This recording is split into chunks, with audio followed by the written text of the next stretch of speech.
Good afternoon, everyone. Welcome. Our first bill today is important for the health of our baseball players, who are important to all of us, but also important to the health of our city as a whole. And I say that as a absolutely rabid baseball fan. I love the sport. I think it's a beautiful thing, but I think people need to be healthy. And I think athletes are role models, especially for young people, and this is why this legislation is so important.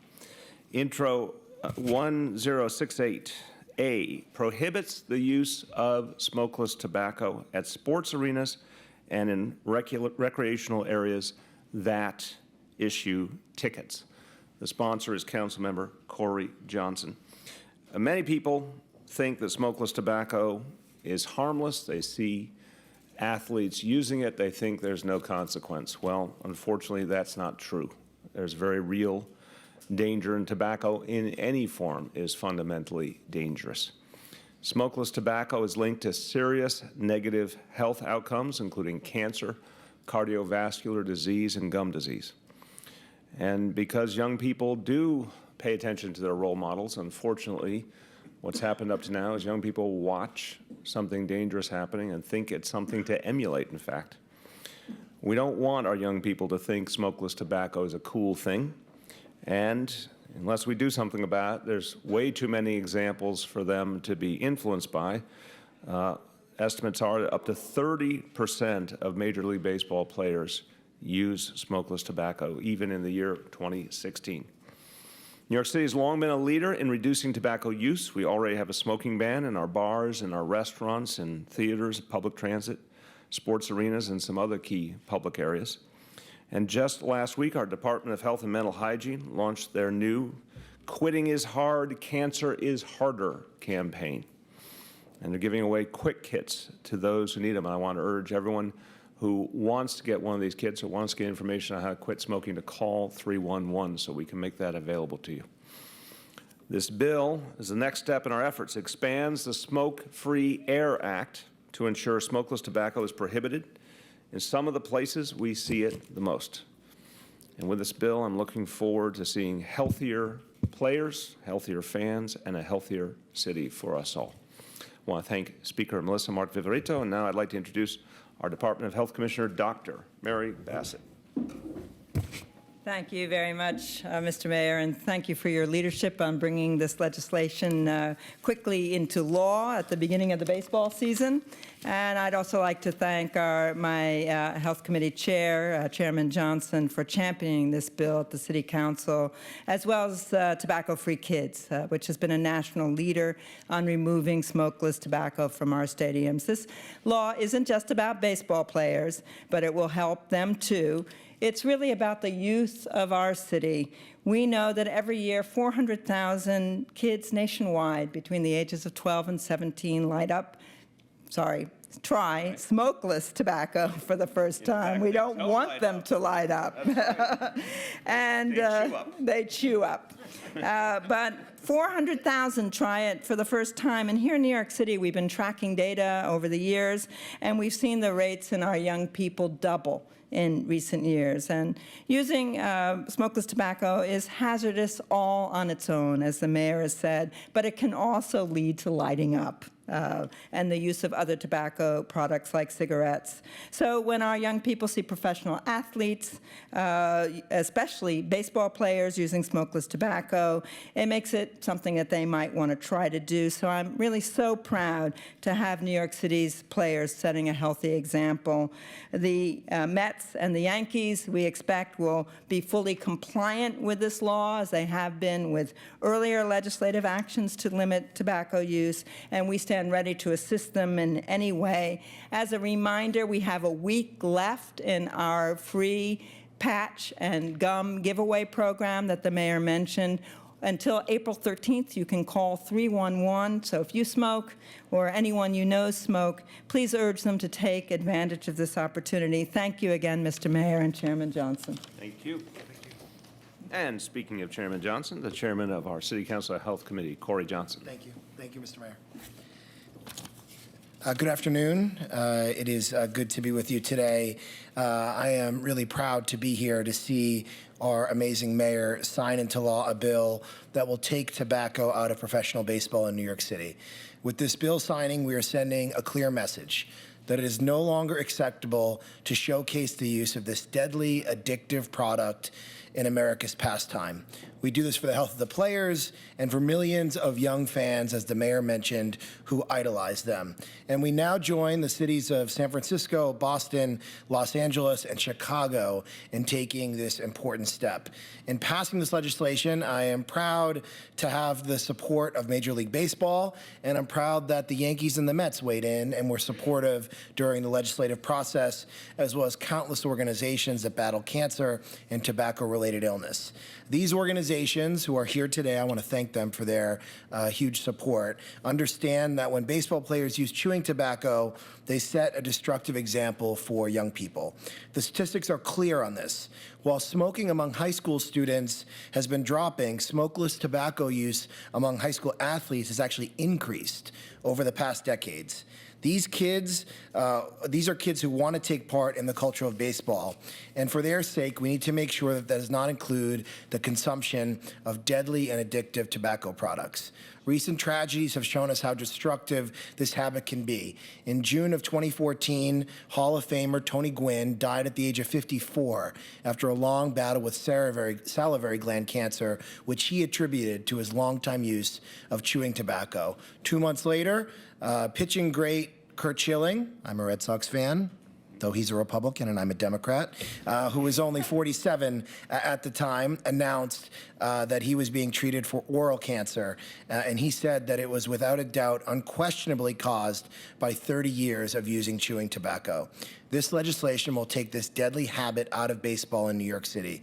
It will stop the flow of free advertising that the tobacco industry has been allowed to use for decades, even though it's been banned from commercial advertising on TV, and it will set the right example.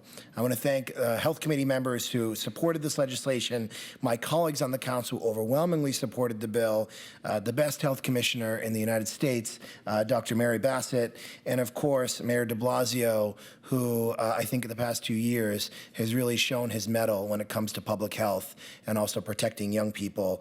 With your signature today, Mr. Mayor, as you know, you're doing a tremendous service to the people of New York and the people across the country. I want to thank you. And lastly, I want to thank the council staff, Tirza Nasser, David Seitzer, Matt Gawab, Laura Popa, Louis Cholden Brown, and Crystal Pond. Thank you for your help in making today a reality. Thank you very much.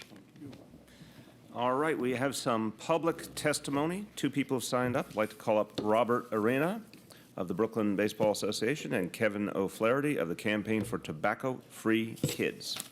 This kid's a star. Thank you.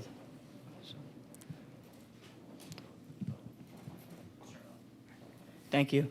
My name is Robert Arena, and it's a true honor to be here today, representing the Brooklyn Baseball Association's constant support for the Relay for Life team and the American Cancer Society. I would like to thank Mayor de Blasio, Chairman Johnson, and the other members of the committee for making this happen today. This will help children everywhere, future children in this great game, and most importantly, it will knock tobacco out of the park in New York City. Thank you. Well said. Why did he get the best line? Knock tobacco out of the park. That's very good.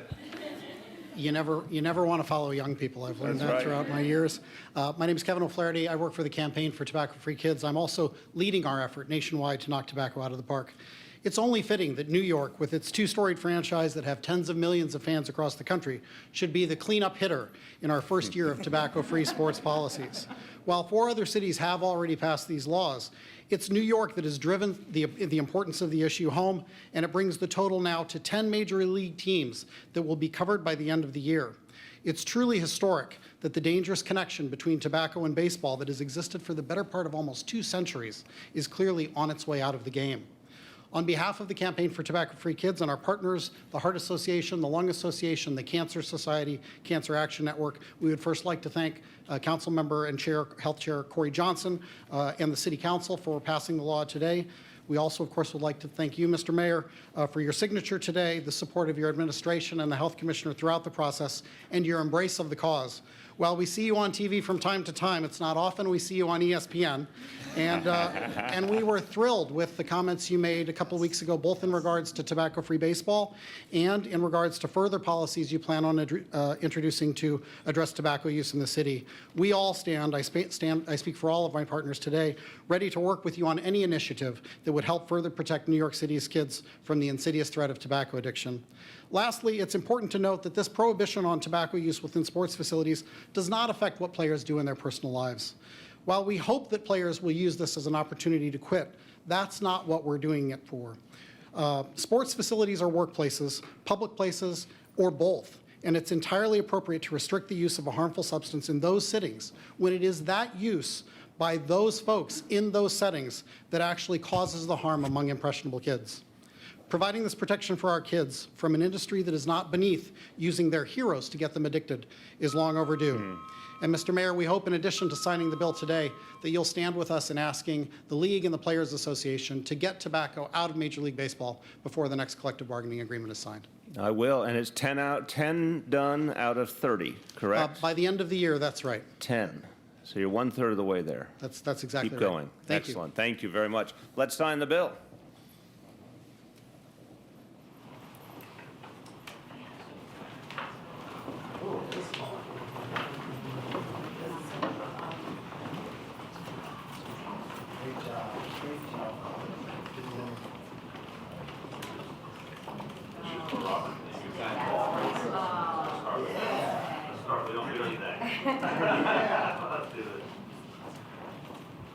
Using our bills to be in the form of this.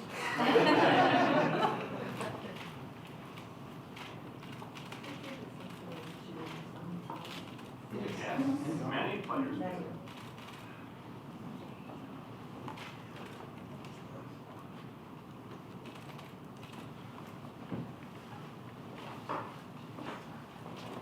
Remember, you have to come to the council versus the mayor's office softball game. You watch us beat the mayor's office this year. Where's Robert? This first kid was striking. Grand slam. That's what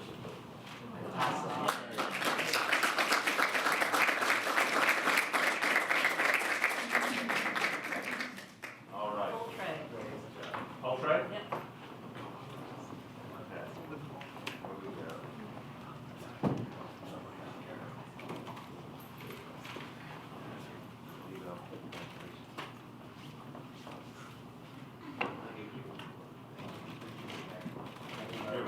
Well done. You will be mine.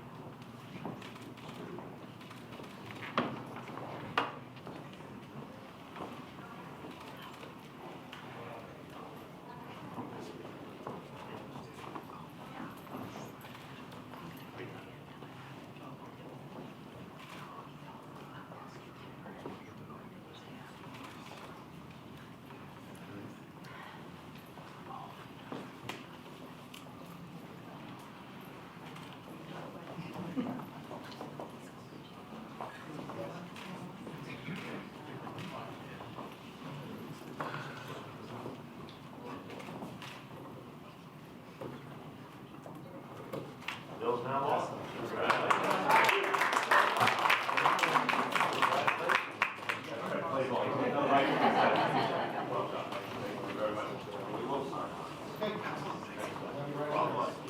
Follow up with it. Exactly. Thank you, sir. Thank you, brother. Well done. Can everyone get one? Did you get one?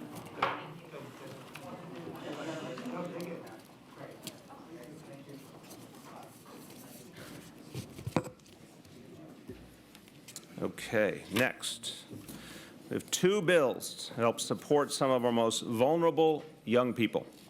Intro 554A requires the city to appoint a training coordinator who will ensure that agency employees who work with children are trained on the best practices for identifying runaway, homeless, or sexually exploited youth, and trained to connect those youth to important social services.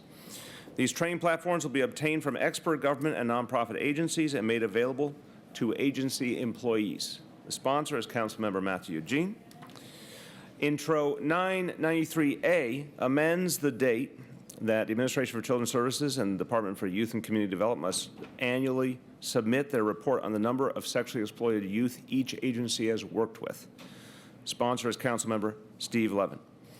Runaway, homeless, and sexually exploited youth are among our city's most vulnerable people. It's critical that we provide them with the services they need, whether it's getting back home, finding a new home, or providing these youth with emotional or medical support. The coordinator will oversee the development of training tailored to the 4 agencies that interact the most with our vulnerable youth: Administration for Children's Services, Department for Homeless Services, HRA, and Parks Department. This will ensure our city workers can make the greatest difference in the lives of our most vulnerable children. I want to thank Speaker Melissa Mark Viverito, ACS Commissioner Gladys Carrion, DYCD Commissioner Bill Chong, DCAS Commissioner Lizette Camillo, Councilmember Steve Levin, again the sponsor of Intro 993A.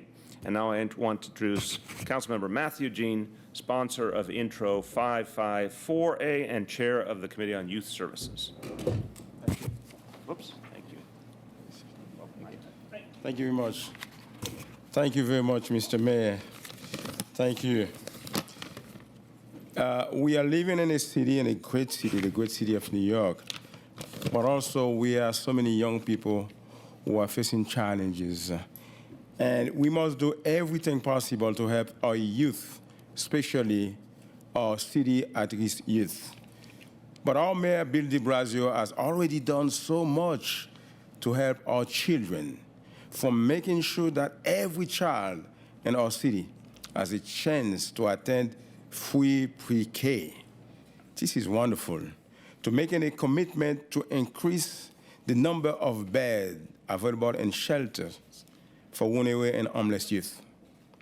With his signature on Intro 554A, today our city will be able to make another step forward with ensuring that our at-risk youth and children are growing up with access to all the resources that they need to be safe. Intro 554A stated that agencies, employees that have regular contact with at-risk youth, including runaway and homeless youth, and youth who have been sexually exploited, will now be required to receive proper training so they can identify at-risk young people and help them receive the services that they need. With the establishment of Intro 554A, there will be a coordinator who will train staff who regularly come in contact with youth and agencies, including Administration for Children's Services, the Department of Park and Recreation, Department of Homeless Services and Human Services Administration, Department of Social Services, Department of Education, the NYPD, Department of Probation, as well as hospital, library, and health clinic. You know, our city employees, they are doing a great job and a big job. This is a very complicated job to take care of children or youth who have been sexually exploited, who are homeless, because they are traumatized physically and mentally. They need special care. And we, as a government, we have the obligation to give them the tool that they need, the skill that they need to address the issues of those young people. Intro 554 will make an impact in the life of so many young people in New York. And I want to thank Mayor de Blasio and all my colleagues in the City Council for their outstanding support. And I want to take the opportunity also to thank all the members of the staff of the Youth Services Committee. Thank you so very much. And also thank you to my staff, and thank you to the Speaker for leadership. Our at-risk youth deserve to be heard and surrounded by adults who know how to properly help them.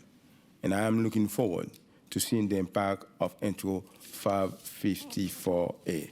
Mr. Mayor, thank you very much. Thank you, my friend. Thank you very much. Okay, let's now sign the legislation.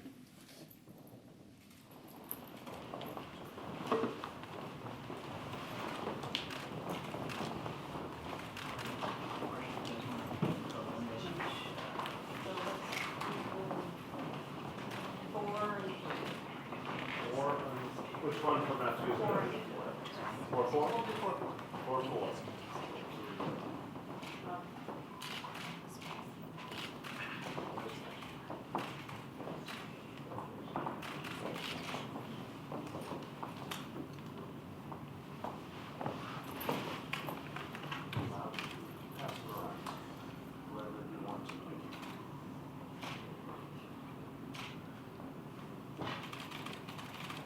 Yes.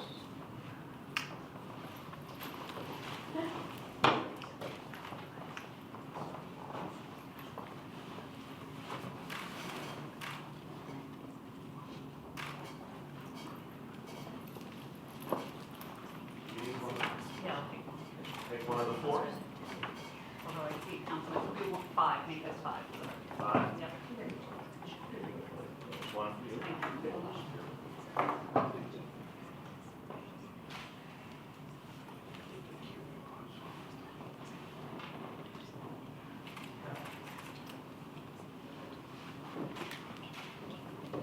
These bills are now law.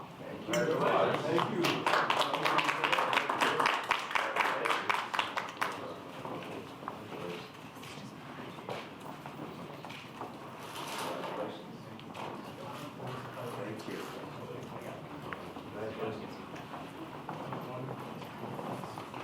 Whole lot of democracy going on. All right, here we go. Lastly, we have Intro 815B, which expands the right to truthful information under the New York City human rights law. Sponsor is Councilmember Brad Lander. Our city is fortunate to have many employers and landlords and managers who act fairly and honestly. But unfortunately, there are still bad actors who discriminate, who withhold an apartment, a job, or access to a public place based on gender, race, disability, or any other protected category. In these cases, these bad actors often lie or misrepresent the facts, saying, for example, an apartment is not available when they really just want to rent it to someone else. That goes against our values as New Yorkers. Our belief is that this is a city for everyone and everyone should be equally respected. And this bill does 3 important things to combat discrimination. 1, it makes it unlawful for a person or an entity to represent 2 protected persons, that an employment opportunity or a housing or public accommodation is unavailable when it is, in fact, available. 2, the bill empowers employers to pursue a cause of action when their employees experience discriminatory conduct while doing their job. And 3, the bill strengthens the ability of organizations to use testers to root out discrimination. Now, this is not an abstract problem. It's very real. The New York Times reported last Sunday that when researchers sent young white people and black people with the same exact resumes to interview for jobs in New York City, the white candidates were twice as likely to get callbacks. Moreover, a black applicant with no criminal record did no better than a white applicant with a record that showed they were just released from 18 months in prison. That speaks volumes. And this bill gives us greater power to hold accountable those who discriminate. I want to thank Speaker Melissa Mark Viverito, and now I want to introduce the chair of the Human Rights Commission, Carmelyn Malalas. Do you like height? No, I'm good. You like no height. Okay. Thank you. Choice. I know. Thank you, Mayor de Blasio. So, over the past year, one of the goals at the City Commission on Human Rights has been to make sure our agency is responsive in real time to the actual concerns of people in New York City. And with this goal in mind, we've been working with City Council members on issues raised by their constituents and have actively solicited feedback from different agency and city stakeholders on various bills and issues. And the process was no different for this bill, and I think it really exemplified that process with Intro 815B. We worked closely with Councilmember Lander and a diverse group of city constituents who made their concerns heard on the need for the provisions in this bill. Thanks to the work of Councilmember Lander and members of the Council's legislative drafting unit and staff, and many advocates, some of whom are here today, we're thankful for working us to make this bill a reality. This bill makes loud and clear that organizations that use testers to root out discrimination in its most invidious forms have standing to bring claims under the New York City human rights law. Testing is a vital tool used to identify whether members of the public are being unlawfully discriminated against. And the Commission has been working hard to maximize the use of its testing program by expanding it to cover different areas of protection and by working with important organizations who routinely do this work. This bill also makes it unlawful for a person or entity to represent, as the mayor said, that an employment opportunity, housing, or public accommodation is unavailable under discriminatory circumstances, bringing us all closer to respect and dignity that we deserve in this city and any other city. So as always, our thanks go to the different stakeholders of the Commission who voiced their ideas on this bill and the issues involved in it so that we could effectively work with them and the Council actively and responsibly. So thank you again. Thank you very much. Now it's my pleasure to bring up sponsor of Intro 815B, Councilmember Brad Lander. Thank you, Mr. Mayor. Nice to be here on such a good day with a good package of bills. And I will vouch not only for the mayor's baseball fandom, but for his baseball skill. He came out in the Little League baseball parade in Park Slope in the pouring rain on Saturday morning and didn't mind getting soggy and spending time with every kid. And the second pitch, which I threw, was a ball about a foot wide. I mean, it made it all the way to the catcher, but the catcher had to kind of pull it in and make it look good. The mayor's first pitch was a strike, which the film will show. So let's go to the tape on yes, exactly. Thank you very much, Mr. Mayor and Chair Morales. It's wonderful to be here. At the last bill signing, we had a package of bills that strengthen the New York City human rights law, and I spoke then about the expanded commitment that this administration, working with the council, has made to strengthen the commission, to strengthen the law. So I won't restate those things, but the commissioner spoke especially to the role of testers, which is something we've been working together on. We passed a couple of bills to strengthen the Commission's ability to use testing, help put more money in the budget, and she and her team have expanded that and are going after various invidious forms of discrimination, like, for example, discrimination against Section 8 and other subsidy voucher holders, which violates the source of income law, which the mayor was the sponsor of, and which makes it much more difficult for homeless people to find housing. And so the work that tester organizations is doing is essential. But there is this challenge that the folks who brought those resumes that the mayor referred to in the New York Times weren't actually seeking employment.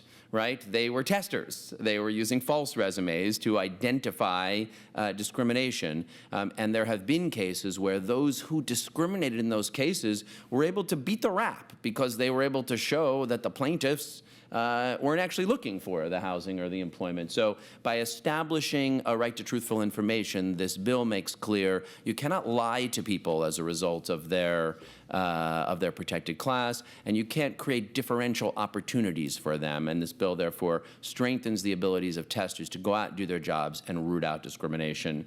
The other thing that it does, by giving standing to employers when their employees experience unlawful discriminatory conduct, or to principals or partners when they're agents the same, we strengthen the human rights law. Think about the situation where the employee for a minority or women-owned business goes seeking an opportunity to bid and get a contract, but is discriminated against and denied opportunity to get the contract. Now, the individual has a claim, but we have to make sure that the business has a claim as well. Or imagine a situation, as far-fetched as it is, where a presidential candidate is discriminating against reporters. Let's say African-American or women reporters were experiencing problems at a certain presidential candidate's events and got evicted from the room. They have a claim, but of course their employer, the newspaper or radio station or TV station they're reporting for, lost an opportunity. This bill would give the employer in that case a clear claim as well under the law. And you can think of other examples as well. Let's say a couple where one person goes out seeking an apartment and is discriminated against, the other member of that couple is discriminated against as well, and this bill strengthens that claim. So it's a good, strong bill. I'm excited to see what the Commission puts it to do and also what the Human Rights Bar puts it to do. I agree with the Commissioner that this has been a real model of policy development. So I want to thank the advocates, especially Craig Gurian and the coalition of human rights advocate groups that he put together to help develop this concept. And then we worked very productively with the Commission. I want to thank Dana Sussman. I want to thank Joni. And our drafting staff, who I thanked all by name last week when they were here on those bills. This was a real model of working together to get something in the weeds, but really important done. I want to say a big, big thank you, Mayor, to you and your team. Appreciate it. Thank you very much. We also want to acknowledge and thank the work of the chair of the Committee on Civil Rights, Darlene Mealy. And now we want to hear from two members of the audience, Craig Gurian from Fair Play Legislation and Margaret McIntyre from Neva, New York. Or is it Nela, New York? Nela, I'm sorry, Nela, New York.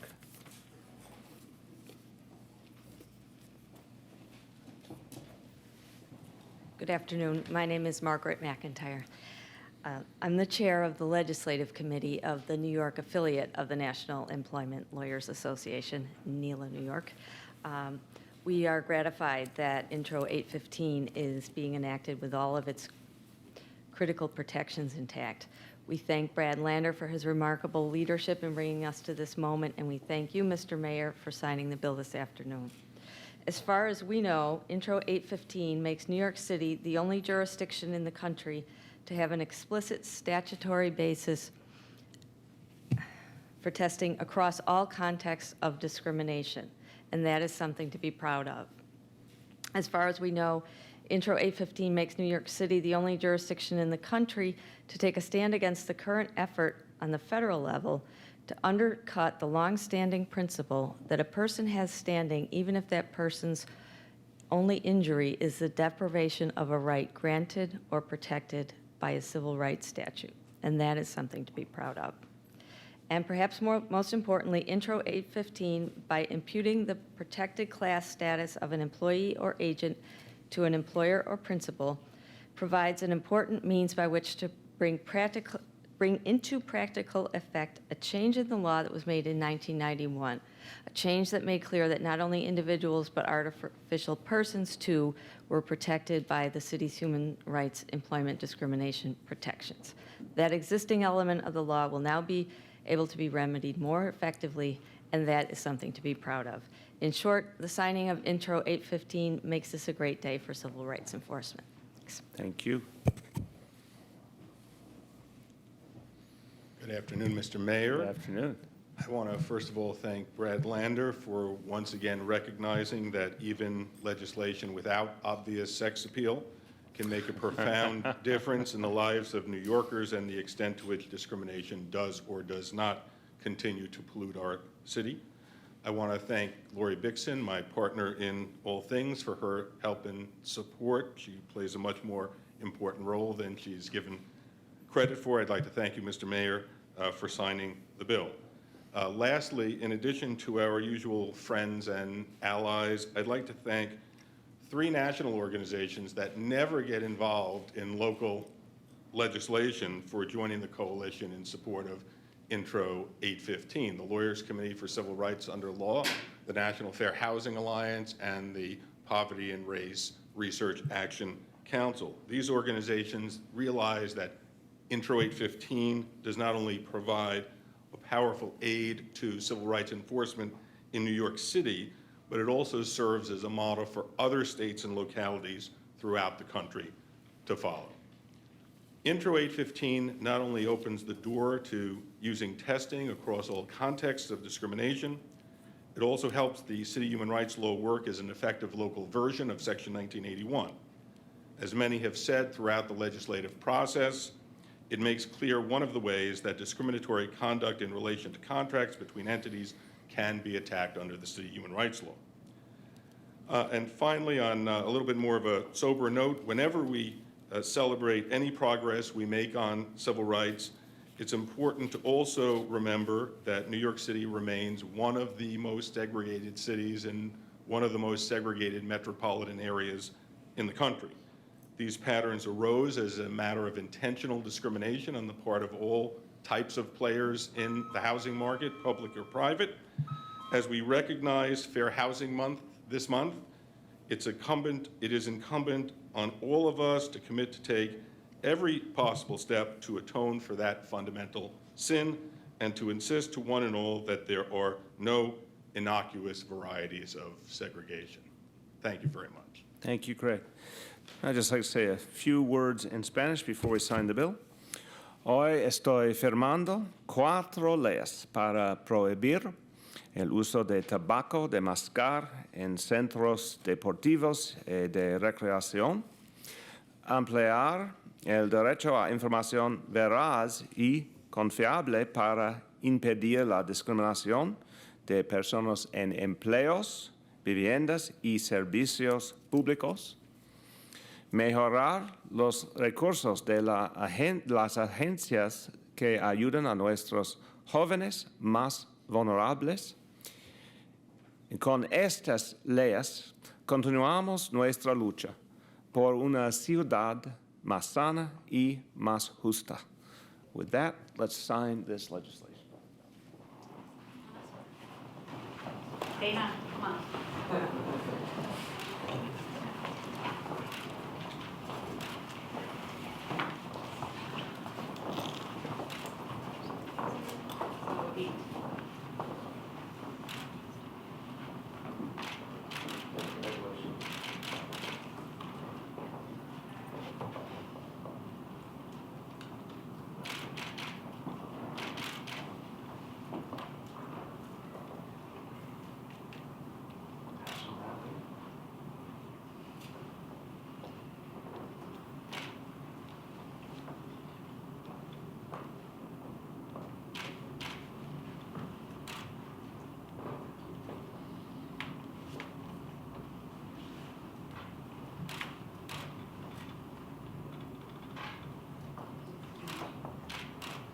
Last one? You mentioned all partners. You mentioned, so I figured if it's one of the partners. No, I got double guns. This bill is now on. Congratulations.